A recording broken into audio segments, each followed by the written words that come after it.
Of life, क्या बात है भाई, the building block of life, ये कर रहे थे हम।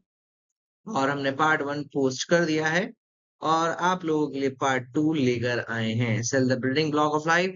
भी एजुकेशन को सब्सक्राइब कर देना, बातें थोड़ी कम, चलिए काम की बात शुरू करते हैं। कल हमने बहुत सारी चीजें इसमें किया था, खास करके सेल मेम्ब्रेन के बारे में, यानी कि प्लाज्मा मेम्ब्रेन, सेल मेम्ब्रेन और सेमी परमिएबल मेम्ब्रेन, जो भी कह लो मेम्ब्रेन, इसके बारे में हमने पढ़ा था, ऑस्मोसिस वगैरह पढ़ा था। लेकिन अगर हम स्ट्रक्चरली बात करें, ये बहुत ज्यादा पतला होता है, एक्सट्रीमली थिन होता है, जैसे मैंने बताया था कि हर एक सेल में होता है। अब इसका क्या काम है, जैसे कि एक सेल है, ठीक है, और ये दूसरा सेल है, तो यहाँ पर अगर मैं थोड़ा सा येलो लाइन का यूज करूँ उसको दिखाने के लिए, मतलब बहुत थिन होता है वैसे तो, उससे भी जितनी वीक मैं बना रहा हूँ, तो इतनी इससे भी थिन होती है। तो क्या करता है ये, एक तो एक सेल से दूसरे सेल को सेपरेट करने का भी काम करता है। उसके अलावा ये एक्सटर्नल एनवायरनमेंट से भी सेल को अलग करता है, तो काफी सारा काम होता है, लेकिन ये बहुत ज्यादा थिन होता है। आपको मैं बता दूं, ये 7 to 10 नैनोमीटर के अराउंड होता है, in between 7 to 10 nanometer. Nanometer यानी कि 10⁻⁹ अगर इसको हम लिखें 10⁻⁹ मीटर, ये होता है। कितना सर, एक मीटर को इतना, 1/1, 2, 3, 4, 5, 6, 7, 8, 9, इतना होता है, 7 बाई इतना मीटर हो। तो आप खुद समझ लो कि कितना छोटा होता है ये, ठीक है। अब इसकी जो थ्योरी है, अब ये कहा जाता है कि ये बना होता है लिपिड से और प्रोटीन से। It is made up of lipid, lipids, fat and protein, इससे बना होता है, ठीक है। और इसकी जो स्ट्रक्चर को एक्सप्लेन किया था, इसका नाम है फ्लूइड मोसैक मॉडल। फ्लूइड, अरे, मोजैक मॉडल, ठीक है। ये नाम याद रखना। बायोलॉजी में तो सिर्फ आपको टर्मिनोलॉजी बहुत अच्छी रखनी है। सेल मेम्ब्रेन बहुत थिन होता है, कितना, 7 to 10 नैनोमीटर में, मैंने बता दिया एक्सटर्नल एनवायरनमेंट से, और सेल टू सेल को डिफरेंट करके रखता है। 1 नैनोमीटर कितना होता था, अगर यहाँ 1 रखोगे और 7 से मल्टीप्लाई कर दोगे तो 7 नैनोमीटर पता चल जाएगा। और ये बना किससे होता है, लिपिड से, जो कि एक फैट होता है, और प्रोटीन से मिलके बना होता है। बाइलेयर स्ट्रक्चर होता है, इसके बारे में हम अभी बात करेंगे, पूरा अच्छे से डिटेल में बात करेंगे इसके बारे में। और इस मॉडल का नाम है फ्लूइड मोज़ेक मॉडल, ठीक है बच्चों। चलो, इससे आगे बढ़ने से पहले आपसे गुजारिश है कि हम लोग सब्सक्राइब। तो ये जो आपको सामने बिल्कुल दिख रहा है, ये क्या है बेटा, ये है हमारा सबसे इंपॉर्टेंट, अरे मेरा पेन खो गया क्या, सबसे इंपॉर्टेंट जो है, तो इसका नाम हमने है स्ट्रक्चर ऑफ सेल मेम्ब्रेन। ये क्या है बेटा, स्ट्रक्चर है किसका, सेल मेम्ब्रेन के। स्ट्रक्चर ऑफ सेल मेम्ब्रेन, याद रखना, स्ट्रक्चर ऑफ सेल मेम्ब्रेन। हाँ, पीछे जिसकी बात कर रहे थे वही है बेटा, है ना। अब मैंने कहा था बाई लेयर बनेगी, मतलब 2 लेयर होती है ना। बाई लेयर किसकी होती है, लिपिड की बाई लेयर होती है। देखो फॉस्फोलिपिड लिखी है ना, ये देखो, एक लेयर ये रही, एक लेयर ये रही, that's why it is called by layer phospholipid, by layer phospholipid, है ना, बाई लेयर फॉस्फोलिपिड, ये होती है। अब आप ध्यान से देखोगे इसमें कि ये इस तरीके से बना हुआ है कि इसकी जो फैट मॉलिक्यूल्स है, उसका जो हेड है, ये देखो ध्यान से दिख रहे हैं जो हेड है, ये, अरे व्हाइट पे व्हाइट नहीं चलेगा ना, इसका जो हेड है, ये वाला हेड है ना, ये ऐसा बना हुआ है, ध्यान से, ऐसा है, तो ये हेड है, ठीक है। और ये उसकी टेल है। तो इसमें सबसे इंपॉर्टेंट क्या है कि जो हेड है वो वाटर अट्रैक्टिंग है, यानी कि ये हेड जो है वो वाटर को अट्रैक्ट करती है, वाटर अट्रैक्टिंग है। और जो टेल है उसकी, यानी कि ये जो पुच्छा सा है, ये जो है, या फिर मैंने जो ड्रॉ किया हुआ है, ये वाटर रेपेलिंग टेल्स है, वाटर रेपेलिंग टेल्स, है ना। तो इसको क्या कहा जाता है, हाइड्रोफिलिक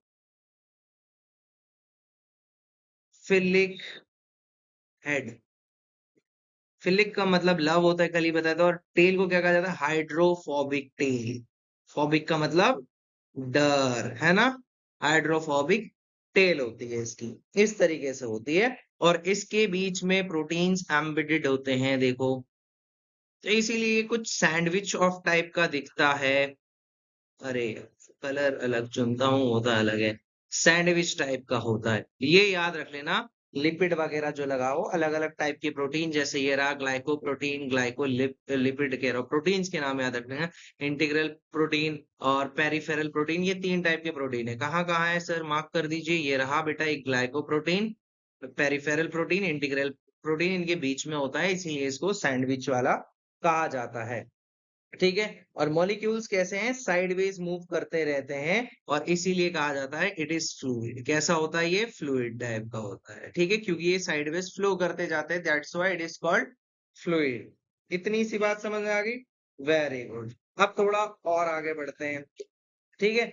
अब इसमें कुछ इस तरीके से, जैसे टाइल्स अरेंज नहीं होती, देखो ध्यान से, ये रहा, देखो ध्यान से, यहाँ ही देख लो, अरे इस पे तो, हाँ ये देखो, ये सब कुछ जो जो भी देख रहे हो, ये टाइल्स की अरेंजमेंट जैसी लग रही है, ये टाइल्स जैसे घर पे अरेंज होते हैं, टाइल्स अरेंजमेंट की तरह। इसी वजह से इसका नाम जो दे रखा है, वो दे रखा है फ्लूइड मोज़ेक मॉडल। अब ये फ्लूइड है इसलिए फ्लूइड, और ये टाइल्स की अरेंजमेंट है इसीलिए मोज़ेक, और ये इसीलिए इसका पूरा नाम बनता है फ्लूइड मोज़ेक मॉडल। होपफुली ये आपको समझ में आ गया होगा। इसको फ्लूइड मोज़ेक मॉडल क्यों कहते हैं, इसको सैंडविच मॉडल क्यों कहते हैं, और इसमें बाइलिपिड की लेयर कैसी होती है, वो सब कुछ मैंने आपको दिखा दिया है। इसमें आपको सब कुछ पता चल चुका होगा। अब मैं एक्टिविटी कराऊंगा। अब एक्टिविटी में क्या है कि मैं पूरा कराता हूँ एक्टिविटी में, मतलब जैसे बुक में है ना, मैंने अपने नोट्स में वैसे लिखे रहते हैं, ताकि समझ में आए बच्चों को क्या बात हो रही है। ठीक है।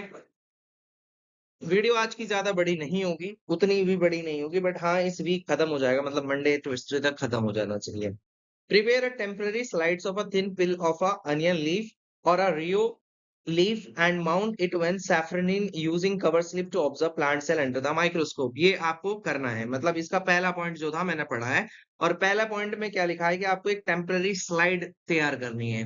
किसकी टेम्पररी स्लाइड, टेम्पररी, पता नहीं स्पेलिंग क्या होती है भाई, ओ टेम्पोरेरी, टेम्परेरी स्लाइड प्रिपेयर करनी है आपको प्लांट सेल देखने के लिए। इसके लिए आप, मैं तो सबसे अच्छा सजेस्ट करता हूँ पिल ऑफ अनियन ले लो, घर पे भी मिल जाएगा। ठीक है। इस पे सैफरनीन डालते हैं, 9th क्लास में समझाया जाता है क्यों बेटा सैफरनीन क्यों डालते हैं, ताकि इस पे स्टेन आ जाए। स्टेन यानी कि कुछ कुछ पार्ट जो होते हैं ऑर्गेनल्स के, वो दिखाई नहीं देते, और वो अच्छे से दिखाई दे, इसीलिए हम कहते हैं इसमें कि भाई आप जो है सैफरनीन डाल दो।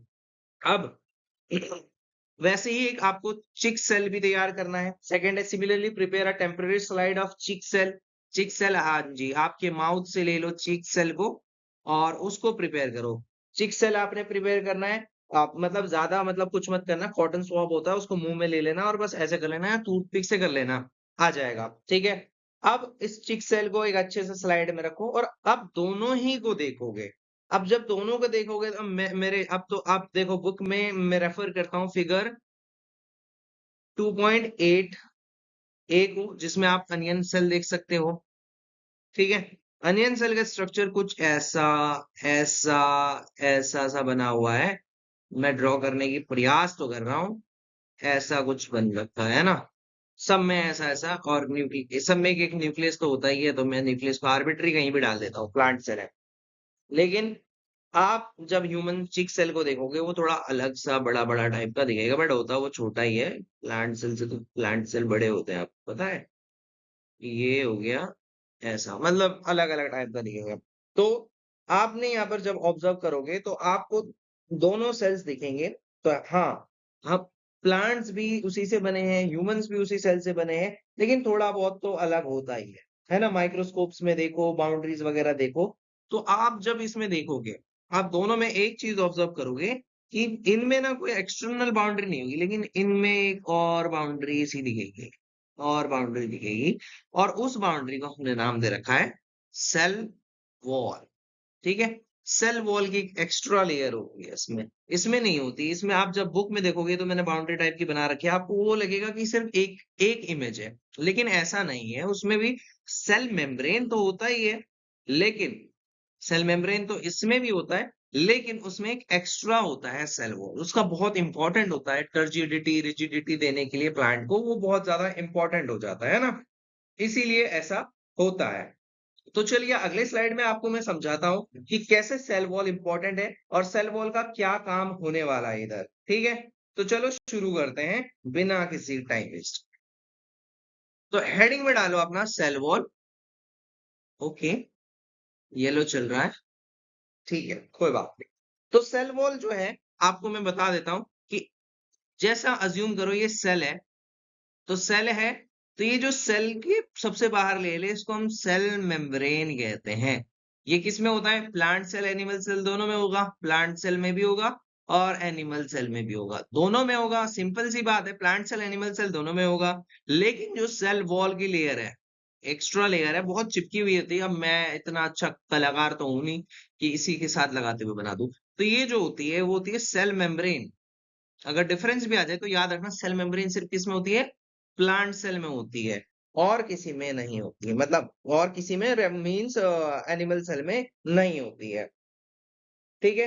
अब ये इसीलिए होता है कि मतलब इसको ना रिजिडिटी चाहिए होती। प्लांट सेल इसीलिए होती है कि रिजिडिटी प्रोवाइड करता है, रिजिडिटी टर्जिडिटी प्रोवाइड करता है प्लांट, स्ट्रेंथ देता है, स्पेशली टू स्ट्रेंथ,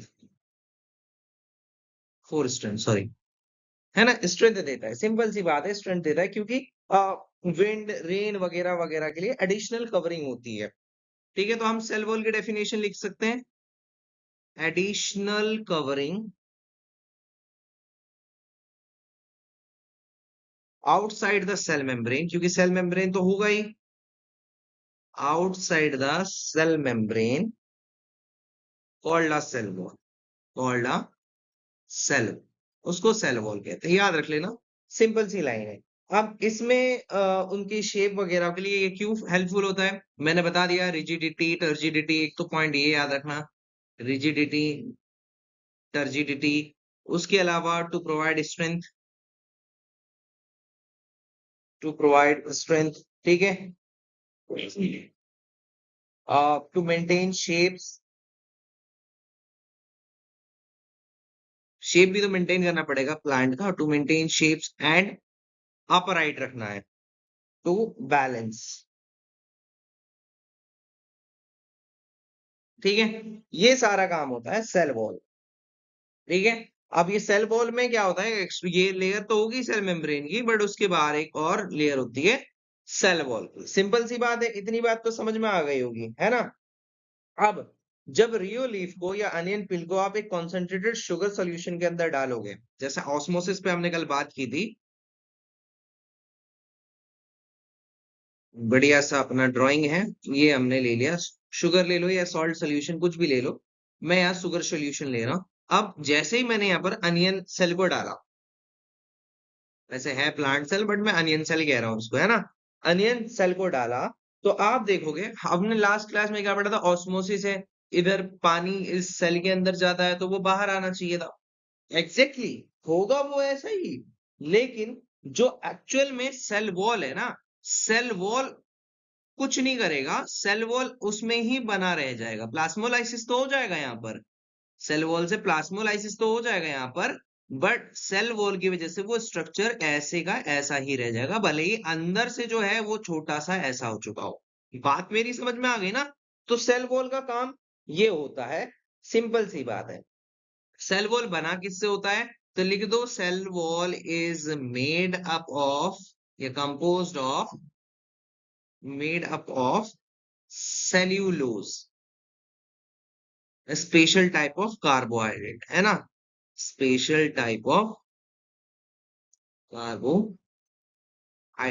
आप लोगों की छुट्टियां पड़ने वाली है, जो भी दिल्ली गवर्नमेंट स्कूल में है, 8 तारीख से, तो मजा आएगा फिर, डेली मेरी वीडियोस देखो, काम होगा, ठीक है। अब यही सेल्यूलोज से बना होता है, ये सारी इंफॉर्मेशन आपके काम आएगी, ठीक है। सेल्यूलोज जो हमारे डाइजेशन में भी होता है, वो एक डाइट में, हमारे डाइट में भी होता है। वो किस तरीके से काम करता है, एक रफेज की तरह काम करता है, जिससे आप सुबह वॉशरूम में बढ़िया से फ्रेश हो पाओ, ठीक है।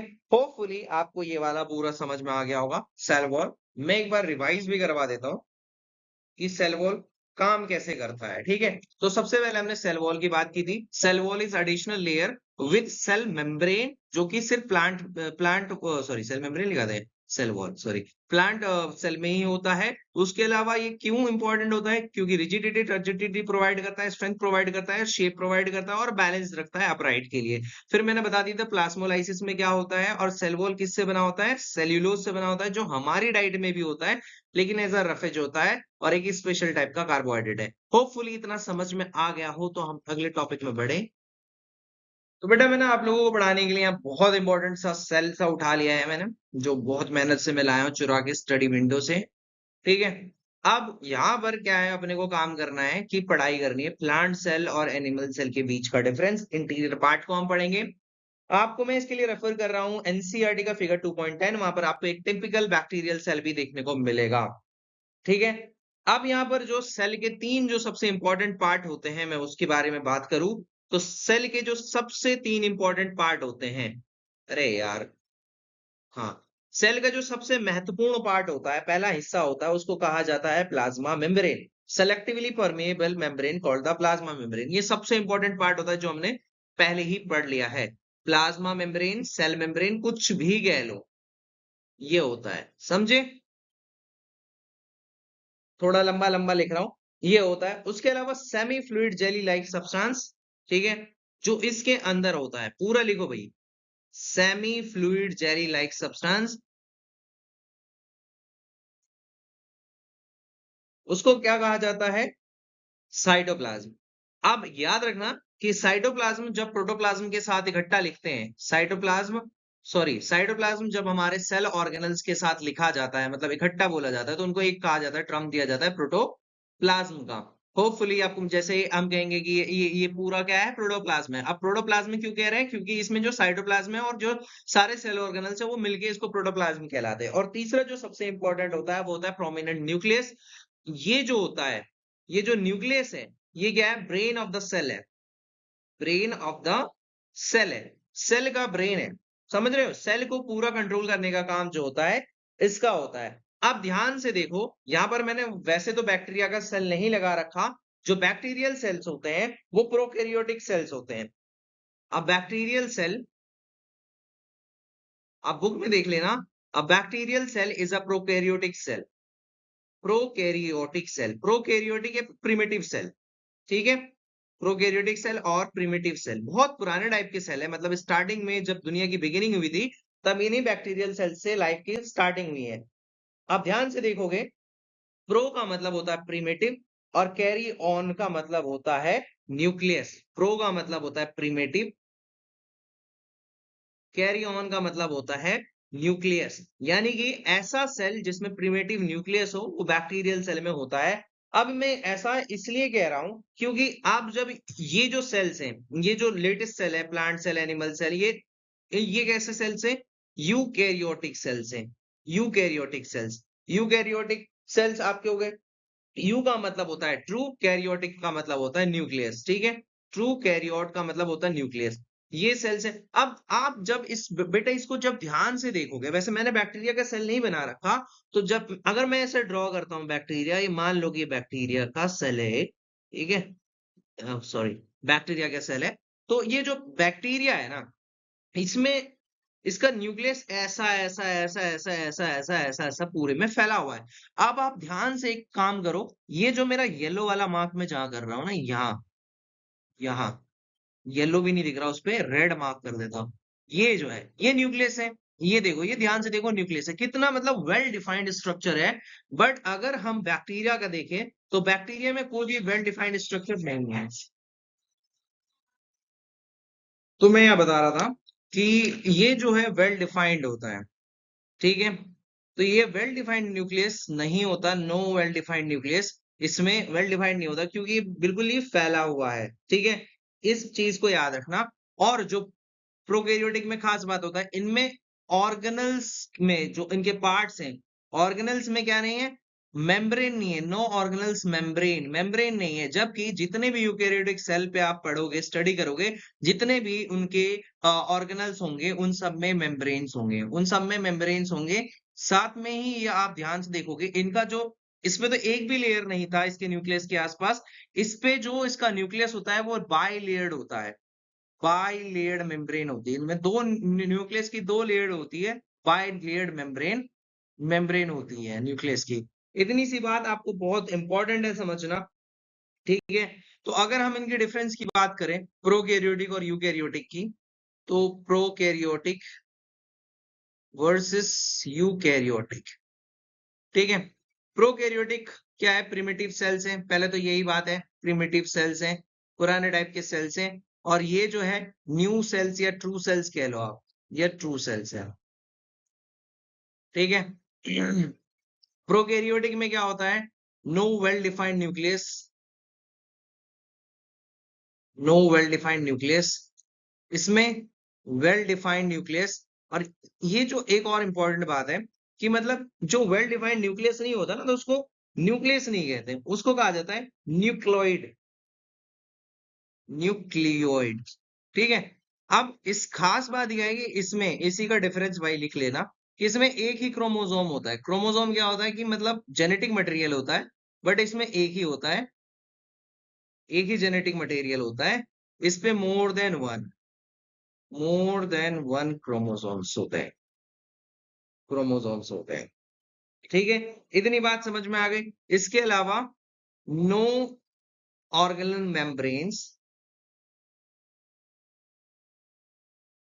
मेम्ब्रेन्स, यहीं पर हैव ऑर्गेनल मेम्ब्रेन्स,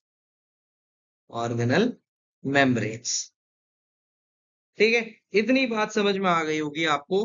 तो बच्चों कल आपको यहां तक करके रखना है, फिर जब हम मिलेंगे अगली अगली वीडियो पोस्ट होते ही, फिर हम बात करेंगे why do eukaryotic cells need these organelles, nucleus वगैरह सब कुछ बात करेंगे। और अगले वीडियो सबसे इंपॉर्टेंट बताइए क्या बनाती है कि हम उस दिन सारा का सारा जो है ऑर्गेनल्स कर लेने वाले हैं, ठीक है। सारा का सारा ऑर्गेनल्स हम कर लेने वाले हैं, यानी कि अब और 2 ही पार्ट आएंगे जब ये वीडियो खत्म हो जाएगा। मुझे आज कहीं अर्जेंटली जाना है, इसलिए मैं इस वीडियो को जल्दी शॉर्टली करता हूँ।